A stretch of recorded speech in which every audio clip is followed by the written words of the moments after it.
When I came to California, I didn't want necessarily to live in a city. I'm glad that I did live in San Francisco because it was an experience in and of itself.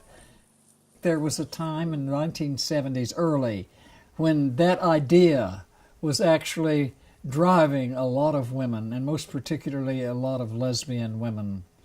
So, well, I built this cabin in 1985, and I came here to live for the rest of my life in 1991 when I did retire.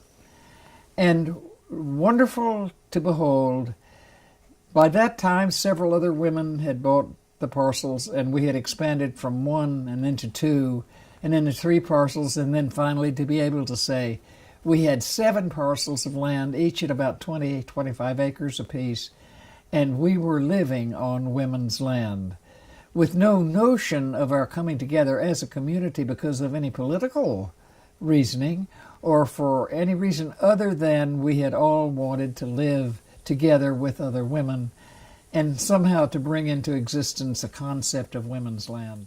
I should have known when I was 10 years old that I was going to be a lesbian and that I was a lesbian. I decided I was not going to reproduce. I decided that I was not going to get married.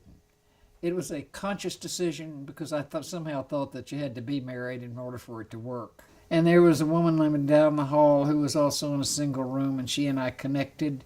We both smoked. We both went out on the arcade at 2 o'clock in the morning, had our Chesterfields. And, we talked with each other, and pretty soon we were climbing into bed together. And it was better than any necking stuff I'd ever done with the boys. I'd never, ever gone all the way with the boys, right? And I didn't want to. But I have to tell you, I knew I wanted to go all the way with Becky. And the only question was, how do we do this? I mean, she got married and she had 2, I think I told you that. And she looked upon our relationship as just one of those premarital little relationships with girls. And for me, it was the expression of a life identity. It really just didn't. I think I'm a lesbian.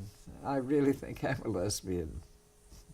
I just love women's bodies, as well as their society and their intelligence and their loving. I love it all. I think women are the primary sex. Men are an addition. We did the Women's Studies program at San Francisco State. That was wonderful. We had a whole bunch of lesbians teaching there, actually teaching. The whole of academia, we realized, or at least I realized, is just shut through with lesbians and gay men.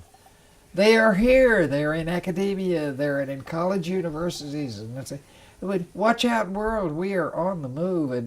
And then we got into gay liberation, and we had a wonderful time in the 1970s. What can I tell you? I was so proud of being a lesbian. I was so proud about being able to talk about it. And then San Francisco State hired me as a open lesbian. I think probably the first open lesbian to be hired. I still do not know enough, but I know that I'm prouder of the word lesbian than I am of any word except maybe woman. And I'm very proud of being a woman as well.